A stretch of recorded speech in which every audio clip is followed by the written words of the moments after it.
안녕하세요, 양형입니다. 인플레이션이 심할 때는 자동차를 어떻게 사야 될까요?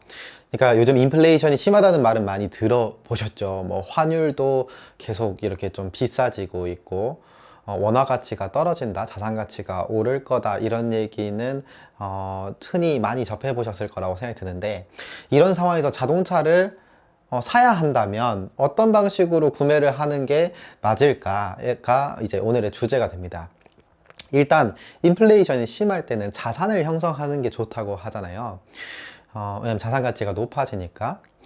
근데 사실 저라면 돈이 있다면 투자를 하는 게 좋다고 생각해요. 뭐 부동산을 사든 주식을 사든, 제가 엄청 잘하는 영역은 아니지만, 근데 그럼에도 불구하고 상황이 뭐 돈을 벌기 위해서 일 뭐 상황 뭐 이런 어떤 출퇴근을 위해서 반드시 차가 필요하신 분들이 있거든요. 그럼 그분들은 어떻게 차를 사는 게 맞냐 하면 장기 렌트로 하는 게 제일 좋다고 생각합니다. 근데 제가 장기 렌트를 주로 취급하는 사람이니까 너가 파는 거니까 무조건 좋다고 하는 거 아니냐라고 하는 게 합리적인 의심이라고 저는 생각이 들거든요. 그럼 요즘 유튜브 그렇게 하시는 분들도 많이 있으니까. 그래서 근거가 필요합니다. 왜 장기 렌트로 하는 게 낫냐라고 하면, 투자를 할 때는 이제 레버리지라는 단어를 빼놓고 이렇게 할 수는 없거든요. 부동산을 하나를 사려고 해도 대출을 받아서 사는 거잖아요.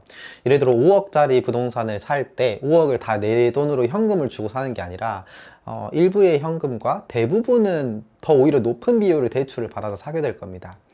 그래서 부동산 투자하시는 분들은 잘 알겠지만 뭐 DSR 이런 말 한 번쯤은 들어보셨을 거예요.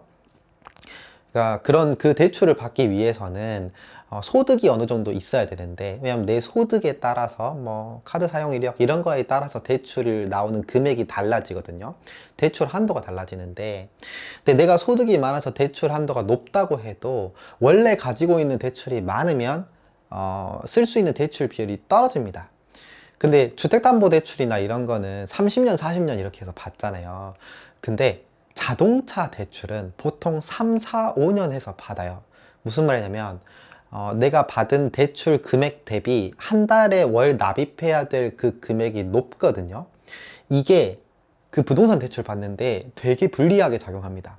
그래서 부동산 대출을 받으려고 은행에서 상담 받아보신 분들은 알겠지만, 자동차 대출 있냐고 꼭 물어봅니다.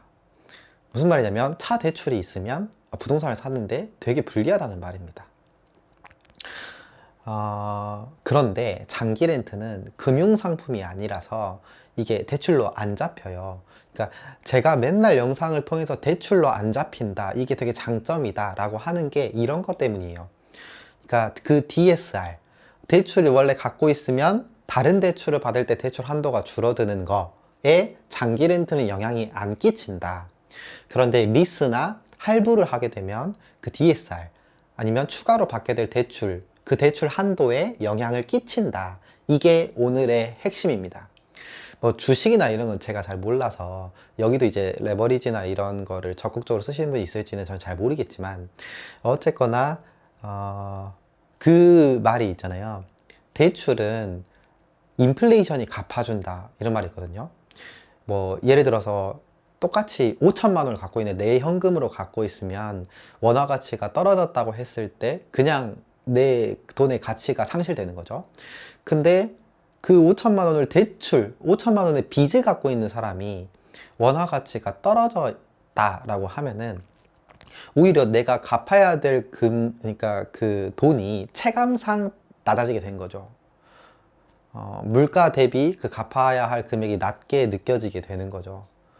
그래서 인플레이션, 그러니까 대출은 인플레이션이 녹여준다, 이런 말이 있는 건데, 그래서 인플레이션이 요즘 너무 심하다, 뭐 사람들이 불안하다 하는 이런 어떤 시대 흐름에 차를 살 때도 어떤 금융상품 아니면 차 사는 방법을 잘 선택함에 따라서 어떤 내가 자산을 형성하고 내 자산을 갖고 있는 걸 지키는 거에 있어서 유불리가 달라질 수 있냐 하면은 저는 무조건 장기 렌트를 선택하는 게 맞다고 생각합니다.